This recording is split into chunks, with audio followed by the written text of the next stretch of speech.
Subscribe करें हमारी हिंदी कहानियाँ यूट्यूब चैनल को और सुनते रहिए आज ही कहानियाँ। एक लड़का जो कि एक कंपनी में काम किया करता था, उसे किसी भी भूत प्रेत पर कोई विश्वास नहीं था।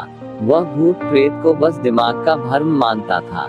एक दिन उसके कंपनी में कुछ काम बढ़ गया था, जिसके कारण उसे घर वापस आने में देर हो गया। वह अपने ऑफिस से देर रात को निकला। वह अपने बाइक से था। कुछ दूर चलने के बाद उसका बाइक खराब हो गया। अब वह अपनी बाइक को पैदल ही लेकर चल दिया। कुछ दूर के बाद उसे एक बस स्टॉप दिखा। वह कुछ देर वहां रुक गया। उसके पास एक साधु आकर बैठ गया। साधु अपने पास एक बीड़ी रखा हुआ था। वह अजीब तरीके से उसे पी रहा था। उस लड़के की एक आदत थी कि वह किसी से भी बात करना शुरू कर देता था। वह इस साधु से भी बात करने लगा। बात ही बात में इस लड़के ने कहा, बाबा, मैं किसी भी भूत प्रेत को नहीं मानता हूँ, बस सब झूठी बातें हैं। साधु ने कहा, तुम भले ही भूत प्रेत को मानो या फिर न मानो, लेकिन तुम यह न कहो कि भूत प्रेत नहीं होते हैं। यह सब कुछ होते हैं। इस पर उस लड़के को थोड़ी सी हंसी आ गई। उसने कहा, भूत होते हैं तो क्यों हमें नहीं दिखते हैं? क्या आप मुझे अभी कोई भूत दिखा सकते हैं? साधु को लगा कि अब इसे जरूर ही भूत दिखाना होगा। साधु ने लड़के को शमशान घाट की ओर चलने को कहा। फिर क्या था, वह दोनों शमशान घाट की ओर चलने लगे। रास्ते में उस लड़के को थोड़ा डर लगने लगा, फिर भी वह अपने डर को कम करते हुए आगे बढ़ते जा रहा था। कुछ देर के बाद वह लोग शमशान घाट पहुंच गए। शमशान घाट में अभी कुछ लाशें जल रही थी। साधु ने उसको एक ऐसे स्थान पर बैठाया जहां कुछ समय पहले ही लाश जली थी। साधु ने जमीन में एक लोहे का कील गाड़ दिया। उसमें एक सफेद धागा बांध दिया। इस धागे का अंतिम डोर उस लड़के को पकड़ने को कहा।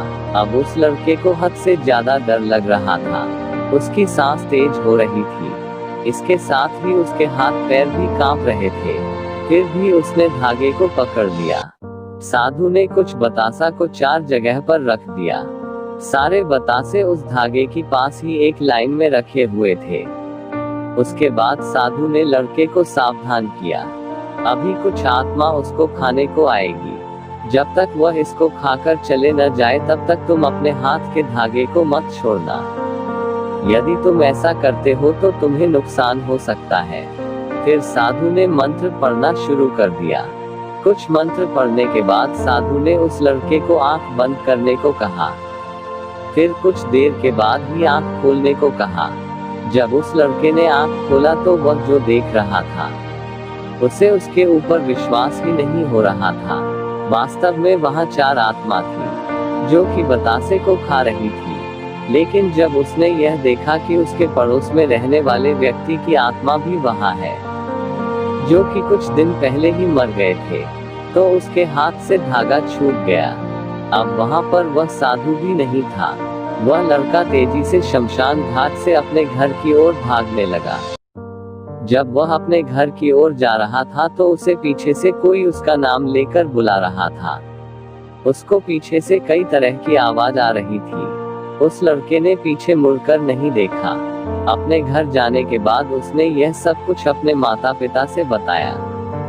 फिर वह अपने कमरे में सो गया। अगले दिन उसकी आंख उसी शमशान घाट में खुली और उसी स्थान पर जहां पर उसने आत्मा को देखा हुआ था। इसके बाद वह दिमागी तौर पर बीमार रहने लगा।